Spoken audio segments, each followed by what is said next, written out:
अजितदादांच्या विमान अपघाताचा विषय अजूनही अनेक प्रश्न निर्माण करतोय। हा फक्त एक अपघात होता की त्यामागे काही तांत्रिक चूक किंवा नियमभंग झाला होता? आमदार रोहित पवार यांनी घेतलेल्या 2 पत्रकार परिषदेमुळे या प्रकरणाला नवं वळण मिळालंय। 11 फेब्रुवारी आणि 18 फेब्रुवारी 2024 रोजी त्यांनी अनेक गंभीर मुद्दे मांडले। मी शोएब नदाफ आणि तुम्ही पाहत आहात न्यूज नेटवर्क 360। पहिल्या पत्रकार परिषदेत रोहित पवार यांनी सर्वात आधी रनवे निवडीवर प्रश्न उपस्थित केले। त्यांच्या म्हणण्यानुसार रनवे 29 हा तुलनेने सुरक्षित आणि सोपे पर्याय होता। तरीसुद्धा वारंवार रनवे 11 का निवडला गेला? सकाळी 8:27 रनवे 29 साठी परवानगी मागण्यात आली आणि ती मिळाल्यानंतरही काही मिनिटातच निर्णय बदलून रनवे 11 का घेतला गेला, असा त्यांचा प्रश्न होता। गो अराउंड म्हणजे पहिल्या प्रयत्नात लँडिंग न झाल्यास विमान पुन्हा वर घेऊन दुसऱ्या प्रयत्नात लँडिंग करणे। गो अराउंड झाल्यानंतर पुन्हा रनवे 29 मागितला गेला, पण शेवटी लँडिंग पुन्हा 11 वरच का झाली? हा वारंवार बदल संशयास्पद असल्याचा त्यांनी म्हटलंय। यानंतर त्यांनी धुक्याचा मुद्दा उपस्थित केला। कमी धुका असताना टेक ऑफ कसं झालं? अशा परिस्थितीत काही ठराविक सुरक्षा नियम असतात, ते पाळले गेले का?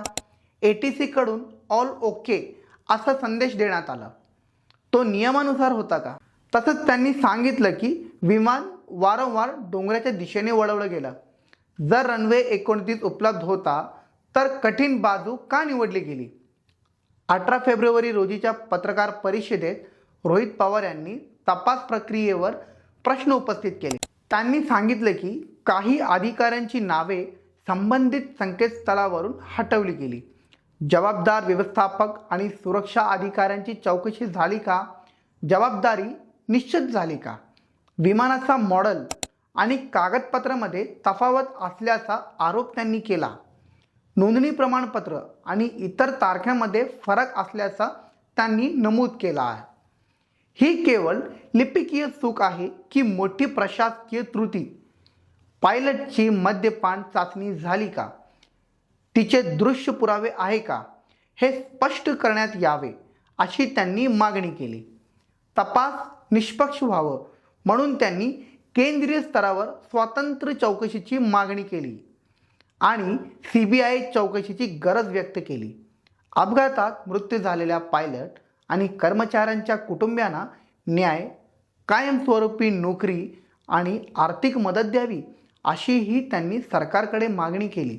या प्रकरणात 3 मोठे मुद्दे समोर येत आहेत। पहिला, रनवे निवड आणि उड्डाण प्रक्रियेतील बदल। दुसरा, ब्लॅक बॉक्समधील माहिती आणि त्याला झालेलं नुकसान। तिसरा, तपास प्रक्रियेची पारदर्शकता।